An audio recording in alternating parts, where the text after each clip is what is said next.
Now, Moses' holy ground experience started out just like any other day. He wasn't expecting a manifestation of God's presence when he took his sheep to a very familiar place, Mount Horeb. Mount Horeb can be short for Mount Horrible. In the Hebrew, it means desolate or parched.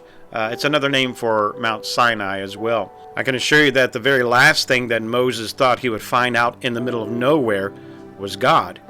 He had lived 40 years in Egypt, and he had seen huge buildings and structures, all for the sole purpose of worship, yet he didn't have any holy ground experiences in any of them.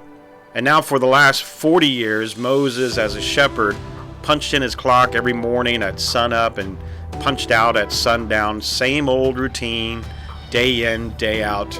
And maybe you can identify with Moses today. Maybe you feel as though spiritually you're going nowhere, expecting nothing, just existing.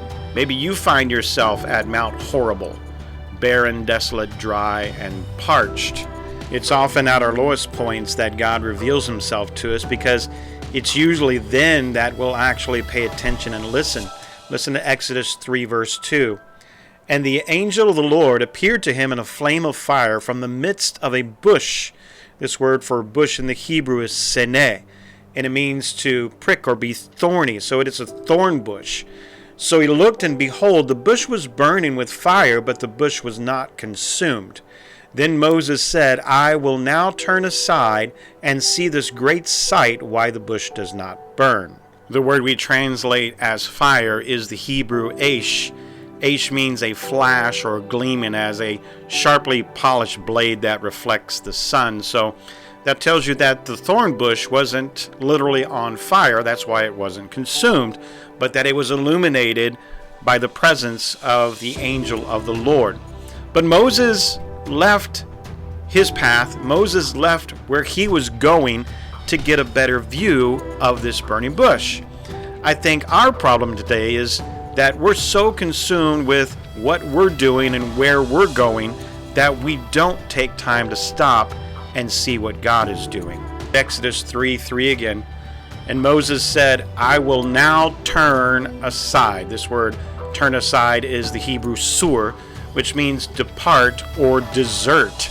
So Moses deserted or departed from his way. And he says, I will now turn aside and see this great sight, why the bush does not burn. So when the Lord saw that he turned aside to look, now notice, God didn't do anything. He didn't speak until Moses turned aside from where he was going and went towards this burning thorn bush. Once he turned aside to look, it says that God called to him from the midst of the bush and said, Moses, Moses. And he said, here I am. Now, many of us want a holy ground experience. We want a holy ground experience, but we say, God, show me something as long as it's in the direction that I'm going. As long as I don't have to divert or detour from my path, I want you to give me a holy ground experience. But the problem is we don't want to miss out on what we're pursuing. And when we're pursuing our wants, we do miss out on God's wants.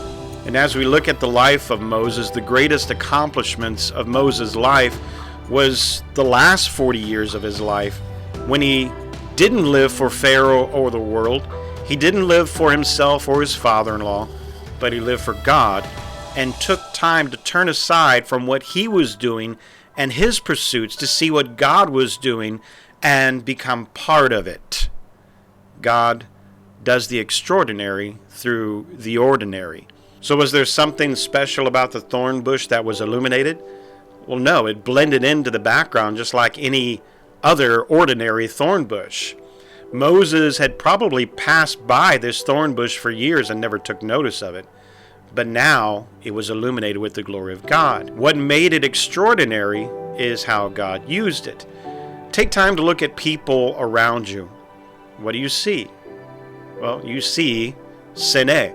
You see thorn bushes. People are like thorn bushes. We have thorns. We prick those that we come in contact with, and we cause them pain. But God takes those simple things and he does great things with them. Listen to what Paul says, 1 Corinthians 1:26. For you see your calling, brethren, that not many wise according to the flesh, not many mighty, not many noble are called. But God has chosen the foolish things of the world to put to shame the wise. And God has chosen the weak things of the world to put to shame the things that are mighty. And the base things of the world and the things which are despised, God has chosen. Jesus tells us, you are the light of the world. His glory, His light, His burning flame dwells within us, His Holy Spirit. In fact, on the day of Pentecost, it was divided tongues of fire that rested on the disciples. So, in essence, they became sene.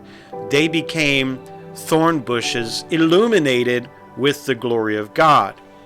So today, you and I are those burning thorn bushes. But just remember that wherever there are burning thorn bushes, the presence of the Lord is there, and that is holy ground.